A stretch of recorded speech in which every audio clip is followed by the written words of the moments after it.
I began studying Japanese in 2010, so it's been a long time, and here is every single thing I have used. Textbooks.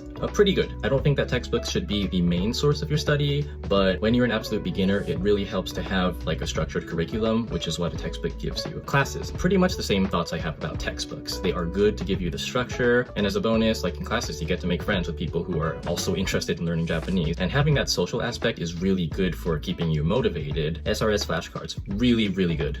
This was like a staple in my Japanese routine. They really help you just retain everything that you've learned so far while spending a minimal amount of time on review. Paper flashcards. Yeah, before I discovered SRS, I would make flashcards like by writing them down. They weren't as time efficient, but the process of writing a flashcard helps commit things to your memory. They are a bit of a pain to like keep track of, like you end up losing them or forgetting to review them after a couple of weeks. So I don't think it's the best. Podcasts. Yeah, podcasts are really good. These were great because I could practice listening when I was outside and didn't have access to like a PC or I wasn't able to watch videos. And speaking of videos, YouTube was the absolute superstar in my routine. I went from speaking like broken textbook Japanese to becoming conversationally fluent, all thanks to YouTube and like anime, TV shows, and dramas that I found on, let's just call them unofficial streaming sites. It still is the best way to learn any language. Nowadays, Netflix is also a goldmine, especially because on many Japanese shows you can have the Japanese subtitles displaying too, which is insanely helpful. Going to Japan. I don't know if this counts or not, but let's just count it. Obviously, going to Japan is very good for Japanese practice, but I think what's more important is the thrill you get from actually, using your Japanese that you've worked so hard to learn. That is an amazing feeling, and like that's what kind of keeps you going. Games. Back in the day, it was kind of hard to find like games in their Japanese versions, but I managed to find a few. Like I played Pokemon. I also played Shenmue, like pretty niche like Dreamcast title, but this was really good because it had Japanese voiceovers on top of having subtitles, so it was good listening and reading practice. Music. I listened to a lot of Japanese music back then. I still do. Obviously, music is not going to be as useful as other stuff, but it's still pretty helpful for just like getting your ear accustomed to Japanese, and also like you learn a lot of like random just words and phrases. Taking the JLPT.